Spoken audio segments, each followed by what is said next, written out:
Let's talk about how to film yourself.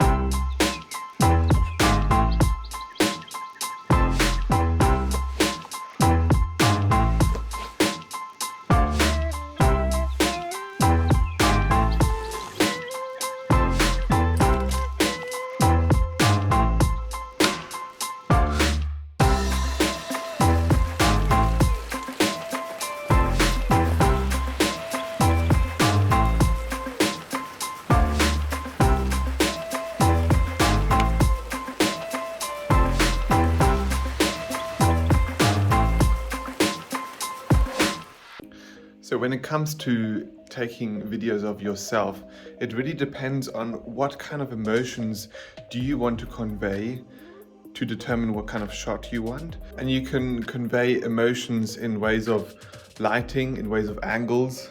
Like this is more scary than this angle from above, and so many other things that we'll look at. So what is it you need to get started on YouTube? Well, it's simple. You need a microphone, something like this, a lav mic. You need a phone or recording device. It can be as simple as your phone that you use every day. And you need a small tripod or even a big one. We'll have a look at that one later. And lights. So for you who want to know what this is a lav mic connected to an external recorder.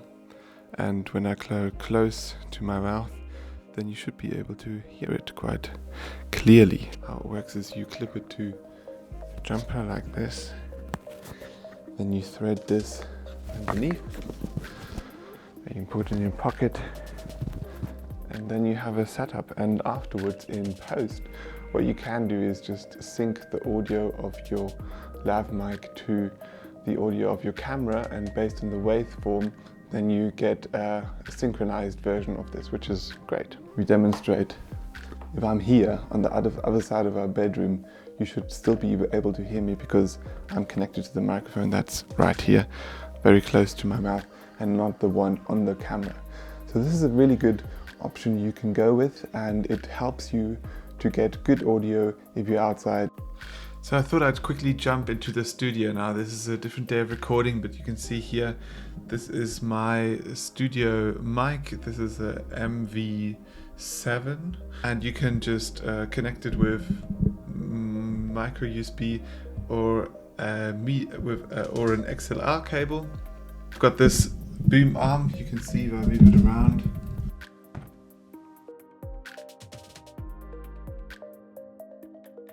So next up is this device. This is a phone holder, and the cool thing is you can screw it onto a small little tripod. Makes it super useful, and this is just something I got off Amazon for a few bucks. And it's got this spring loaded, and it's really good. I've used it tons, and it can screw into any tripod, and I use it a lot to just put on a table, and then I can just get a second camera angle if I want that.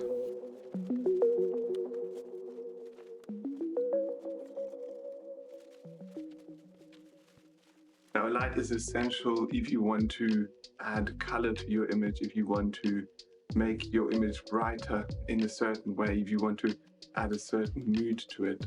So if you shine the light from below, you get this creepy Dracula gangster kind of look, often used for villains in movies. If you shine the light from above, it's more, I guess, a little bit more flattering. This is normally where the light source is from, so from above. You can see that there's always shadows in the eyes, and there's always like a shadow, in unfortunate places. So ideally, what you'll do for your setup is have a 45-degree angle. Now I've got a nicely lit face. I've got this light, 45-degree angle, from the right, and also my phone here to fill in. I can take that away, obviously, and I get this more dramatic cinematic look of this side. It has light and this side doesn't, even though the window's there, but I've closed the curtains a little bit, make it even more dramatic. Now you can see how only half of the face is lit. What a softbox does is it adds this diffuser. It distributes the light evenly, so it's not as bright in your face. Sometimes it's as easy as just standing near a window. So there's one here and there's one here. Either having the light from the side or even putting your camera in front of a window makes a shot a lot more pleasing, a lot more nicer to look at. Now what you can do is add these kind of curtains. They're pretty see-through as such, so they're not for blocking out the light, but you can see that this is a lot nicer having this kind of light than this kind of light. It looks like my face is all washed out and the color isn't as nice. Now these curtains act as diffusers. They distribute the light evenly and make it nice for people to look at. So I always have these closed while I'm filming. And I've got the light from the side here. I've got this nice light in the corner that adds a bit of flair, and a little bit in the background over here, that when I do recordings where I'm sitting down, this plant just adds a bit of color to the room, and that gives my background a bit more flair.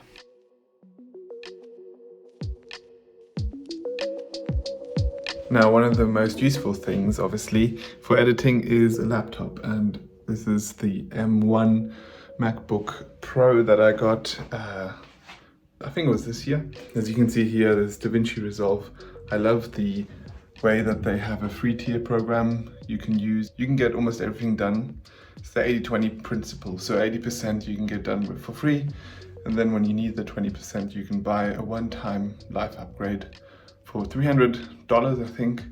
And I haven't got that yet, but people say that that's quite helpful, but only once you reach that certain level.